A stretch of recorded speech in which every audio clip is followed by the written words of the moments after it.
Hello, everyone, and welcome to this week's edition of the Bachelors of the Bible. I am Brandon Weaver, and thank you for joining me as we continue on with our weekly Desha Youth Devotional series. This week, we're taking a look at love, or more specifically, we're going to be looking at the depths and lengths for which you would go once you find love to hold on to love and overcoming the obstacles that can sometimes get in our way of what true love is. In our society, we have so many different ideas about what love is. We have all of these different books that have been written about love. You have songs that have been written about love and just what you would do, where to go. The proclaimers that said that they would walk 500 miles to get to that love, and then they would turn around and walk another 500 miles back. We have all of these great ideas about love, just what we would do for them.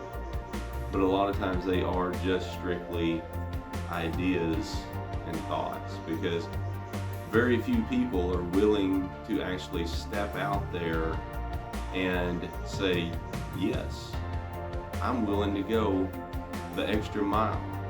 For many people, they have traded the idea of love and got it confused with lust.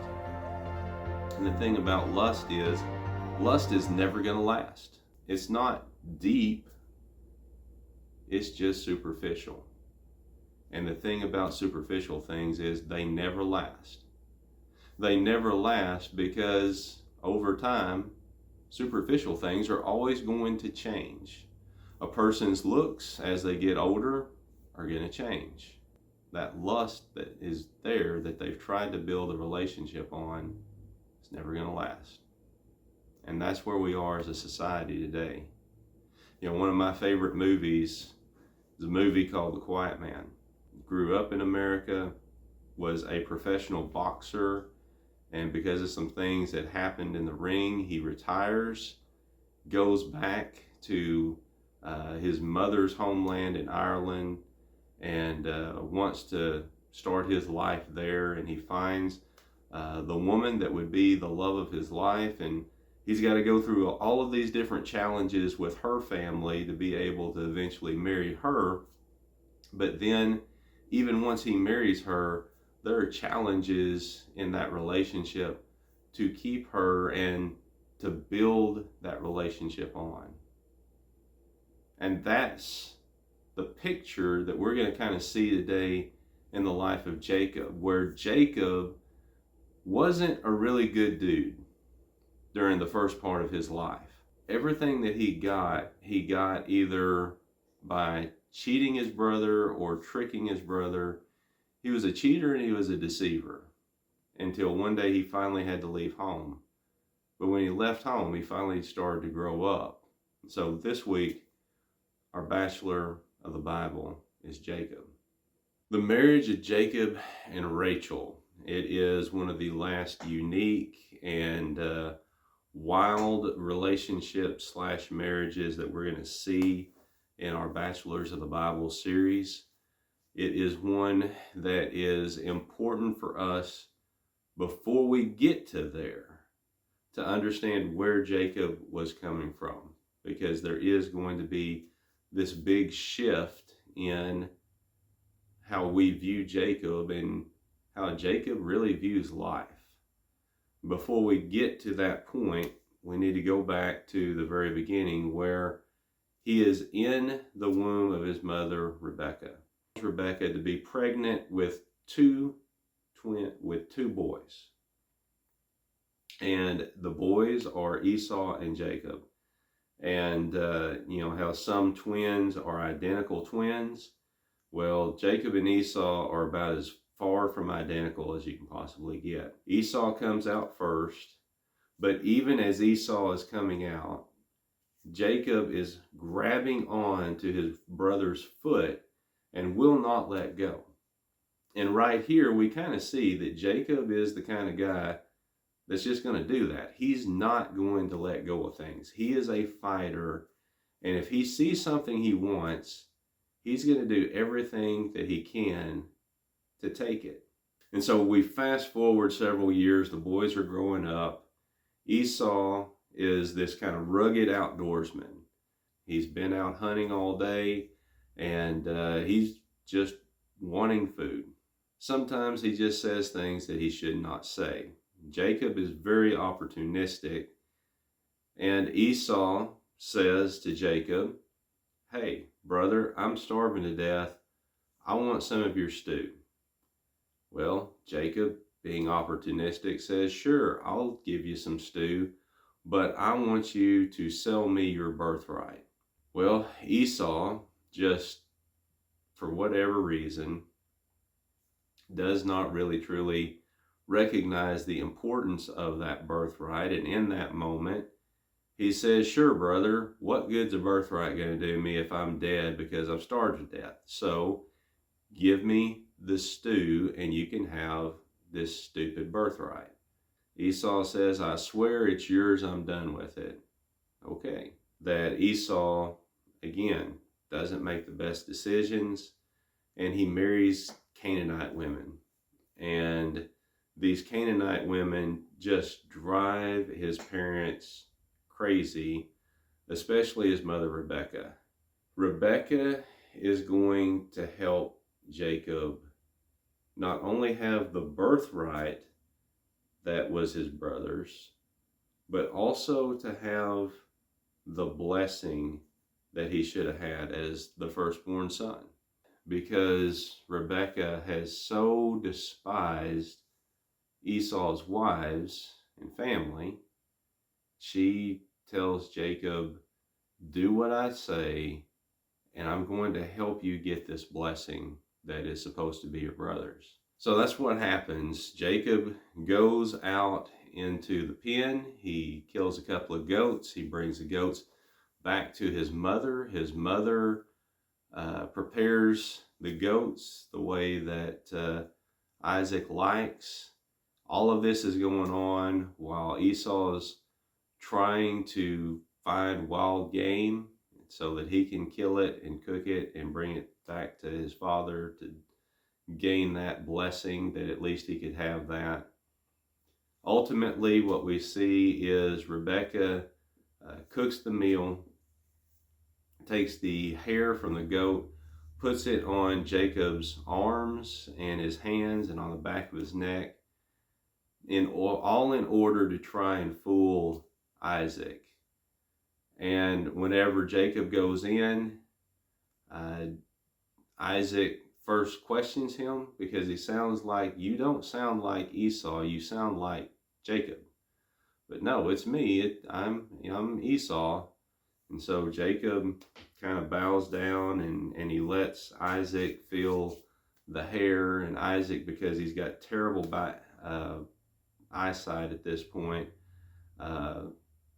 even though his hearing wasn't bad, he falls for it. And he blesses Jacob. And Jacob is going to be given both the birthright and the blessing. He would be given really double portion, certainly more than he deserved. And he's robbed his brother of that blessing. Really, he's robbed his brother of both the blessing and the birthright. And just as Jacob is leaving, within a few minutes of that happening, Esau comes in with food. And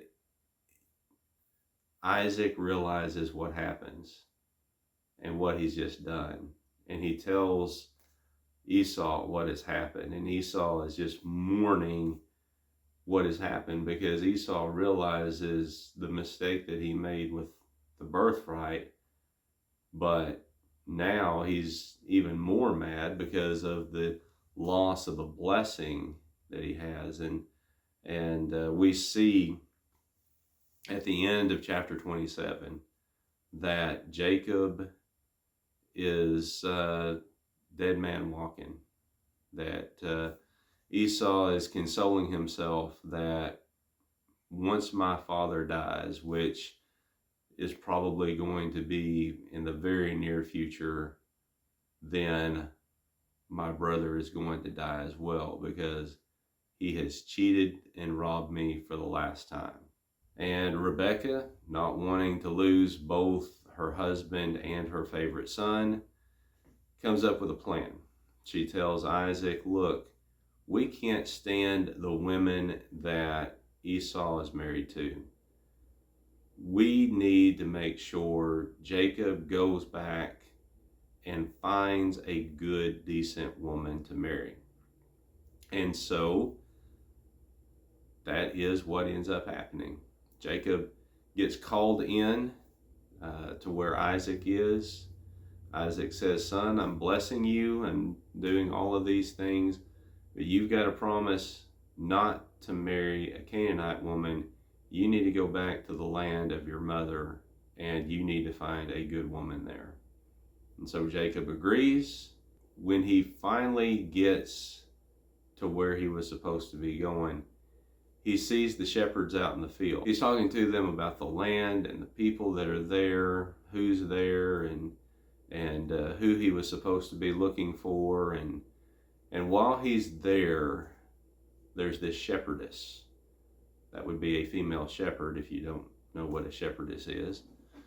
But there is this shepherdess that shows up, and her name is Rachel. And immediately, Jacob's heart is absolutely struck.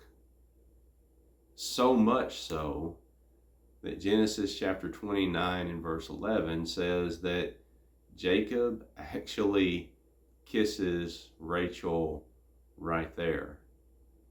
You don't see that.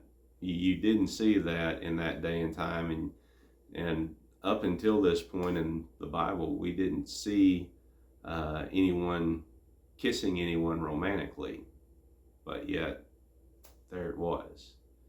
Jacob was a very straightforward guy. Remember, we said even from the very beginning, when he saw something he wanted, he took it. And he was awestruck by Rachel. He gets settled into this new place, and he goes to work for Laban. And after a while of working for Laban, Laban says, what kind of wages do you want, Jacob? Because I need to be paying you something. If you're going to work here, you need to be getting paid something from me. And so Laban has asked Jacob this, and Jacob says, what I want is to marry Rachel. You see, he's been there for about a month now, and he has just fallen head over heels in love with her. He knows he's going to marry Rachel. And the more they're together, the more he never wants to be apart from her. And so Laban agrees, and he says, all right, if you work for me 7 years, then Rachel will be your wife. Jacob would give up the freedom that he had to be able to go and do anything else that he wanted. But he said, no, this is the girl I want, and I'm willing to pay the price of giving up my freedom and being able to go wherever I want, because I know that she's right for me. And so Jacob starts in on that 7 years, and the Bible says that those 7 years absolutely flew by, because for Rachel and the thoughts of being with her for those 7 years, it just made time pass so quickly that it didn't really matter. That's how you know you're really in love. And so Jacob, it finally gets to that 7-year mark. That last day is passed, and he goes to Laban and he says, hey, look, man, I have worked for you for 7 years, and it is time. I am ready for my bride. And Laban says, okay, let me set everything up and we will get you married. And he does. But there's a twist, because there's always a twist, right? And that twist is Rachel has an older sister by the name of Leah. And Leah, while not ugly, she wasn't as desirable as Rachel. And Jacob was the one that fell for Rachel just immediately. And because of that, there was a problem. Because the younger daughter didn't get married before the older daughter did. That just wasn't how things worked. And so when it came to the wedding night, because they had different style of weddings than what we would think of, Jacob went in to the tent to consummate the marriage. And when he did, it was Leah that was there and not Rachel. And in the morning when he got up, he saw what had happened, and Jacob was not happy, to say the least. Who would have been? And so Jacob goes and he confronts Laban. Now remember, Jacob is the one who has always been the cheater as far as getting what he wanted. The deceiver, maybe the more accurate term, that he would be the one to do whatever he needed to do to get what he wanted, even if it meant cheating or deceiving somebody out of something. Well, here now he has been put on the other end of the stick. And Laban is now got Jacob in the awkward position of married to his older daughter, and Rachel's still out there. And Jacob says, "What have you done? I agreed to marry Rachel, not Leah. I agreed to work for you for 7 years to marry Rachel. Why did you do this to me?" And he felt betrayed. Probably the same kind of betrayal that his brother felt. And Laban looks at him and he says, "Well, look, the older sister has got to be married before the younger sister can get married. That's just how things work around here." Jacob says, "What have I got to do to get Rachel?" Laban says, "You work for me 7 more years. If you finish out this wedding week with Leah, and you work for me another 7 years, if you agree to work for me for another 7 years, then you will have Rachel as well." And what can Jacob do at that point? Because the only thing he can do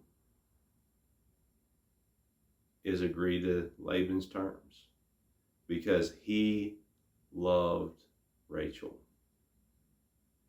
And he really was willing to do anything to have her. Now, Jacob finally gets the girl. It only took him twice as long as what he intended, but that's okay.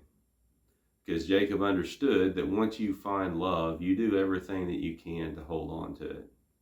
Because true love is something that is worth holding on to. It's too hard to find to just give up on and let it walk away. In this story, that is a story filled with both betrayal and love. We see the betrayal of Jacob toward his brother as he deceived him and tricked him out of both the blessing and birthright We see Jacob eventually being deceived and cheated out of a normal family life by having to marry both Leah and Rachel.